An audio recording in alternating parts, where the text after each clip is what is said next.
जहाँ इलेक्ट्रिसिटी के बहुत सारे फ़ायदे हैं, वहाँ इलेक्ट्रिसिटी एक बहुत डेंजरस चीज़ भी है। इससे शॉक भी लग सकता है, इससे डेथ भी हो सकता है।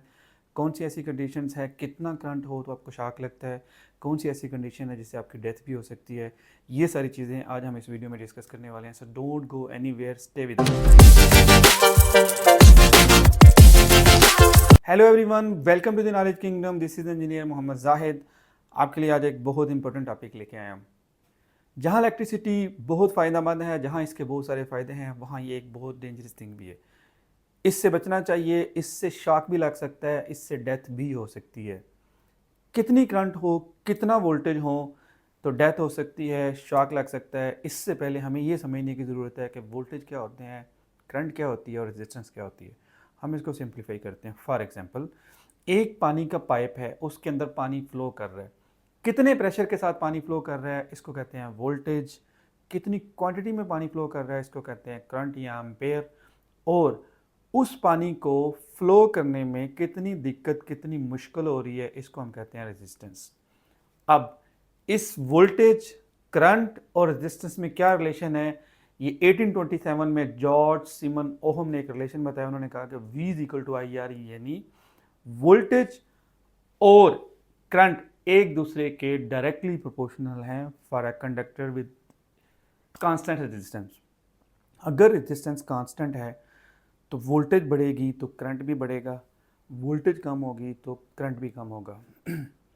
अक्सर आपने बोर्ड देखे होंगे, उनके ऊपर लिखा होता है डेंजरस या डेंजर, नीचे लिखा होता है 440 वोल्ट, 220 वोल्ट या 1000 वोल्ट, 10,000 वोल्ट। विलियम नामी वो पहले शख्स थे जिनकी 1890 में इस इलेक्ट्रिसिटी से डेथ हुई थी, शॉक से डेथ हुई थी, करंट लगा था।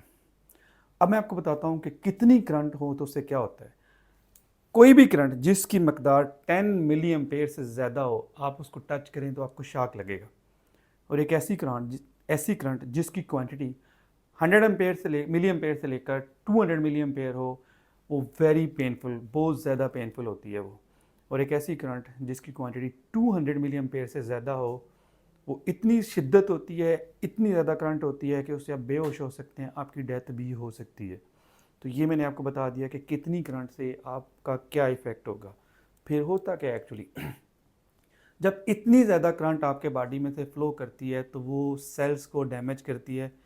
आपके जो मसल्स हैं वो कंट्रैक्ट हो जाते हैं, सिकुड़ जाते हैं, आपका जो हार्ट है वो इफ़ेक्ट होता है। यही वजह है कि जब किसी को करंट लगती है तो आपने अक्सर देखा होगा कि उसको ऐसे ऐसे पंप कर रहे होते हैं ताकि उसका जो हार्ट है, उसका जो दिल है वो रिस्टोर हो जाए और जो आपके ब्लड की सर्कुलेशन है वो प्रॉपर होना स्टार्ट हो जाए। अब क्या करंट ही अकेला रीज़न है शॉक लगने का? क्या वोल्टेज ही अकेला रीज़न है? नहीं। जहाँ ये चार चीज़ें होंगी वहाँ पे आपको शॉक लगेगा, वहाँ पे कोई हादसा हो सकता है, डेथ हो सकती है। करंट, वोल्टेज, फ्रीक्वेंसी और चौथी सबसे इंपॉर्टेंट चीज़ ड्यूरेशन। कितनी देर के लिए आपने उस कंडक्टर को, उस तार को पकड़े रखा, यहाँ पर उसके साथ कनेक्टेड रहे। जितनी वो ड्यूरेशन ज़्यादा होगी, उतना करंट ज़्यादा इफ़ेक्ट करेगा, उतना आपको ज़्यादा शॉक लगेगा और उससे ज़्यादा कॉन्सिक्वेंसेस सामने आएंगे। बेहोशी हो सकती है, डेथ हो सकती है, या कोई बहुत मेजर इंसिडेंट हो सकता है। क्या यही चार कंडीशंस हैं? इसके अलावा भी कुछ कंडीशंस हैं। क्या जब आप टच हुए, आपके हाथ ड्राई थे या वेट थे? अब जो ड्राई स्किन होती है उसकी जो रेजिस्टेंस होती है वो 1,00,000 ओहम से ज़्यादा होती है।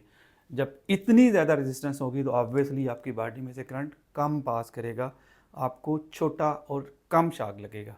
लेकिन जो आपके वेट हैंड होते हैं उनकी जो रेजिस्टेंस है वो 1000 ओहम के अराउंड होती है, यानी वो बहुत कम होती है। तो आपके बॉडी में से ज़्यादा करंट पास करेगा। फिर एक और भी फैक्टर है कि पॉइंट ऑफ कांटेक्ट कौन सा है, कहाँ आपके बॉडी का कौन सा पार्ट लाइव वायर को टच हुआ है। अगर ये ईयर टू ईयर है तो जो इसकी रेजिस्टेंस है वो 100 ओहम है, बहुत थोड़ी ओहम है, ज़्यादा इफेक्ट होगा। अगर ये इन बिटवीन आपके जो फुट हैं और आपका जो हेड है यहाँ पे है तो ये रेजिस्टेंस 500 ओहम होगी, तो आपकी ऑब्वियसली करंट कम पास करेगी, आपको कम शॉक लगेगा। सो ये मैंने आपको फैक्टर्स बता दिए कि कितनी करंट हो तो उससे क्या होता है। फिर मैंने आपको बता दिया कि वो कौन सी चार ऐसी चीज़ें हैं जिनका होना ज़रूरी है, तब जाके आपको करंट लगेगा। फिर मैंने आपको बता दिया कि पॉइंट ऑफ कांटेक्ट से क्या फ़र्क पड़ता है। फिर मैंने आपको बता दिया कि अगर आपका बॉडी ड्राई है या वेट है तो उससे क्या फ़र्क पड़ता है। तो ये डिफरेंट चीज़ें हैं, इसलिए कभी भी रिस्क ना लें, कभी भी लाइव वायर को टच ना करें। हमेशा कोशिश करें कि इंसुलेशन हो, बीच में आपने सेफ्टी शूज़ पहने हो ताकि वो करंट आपको डैमेज ना करे। Thank you.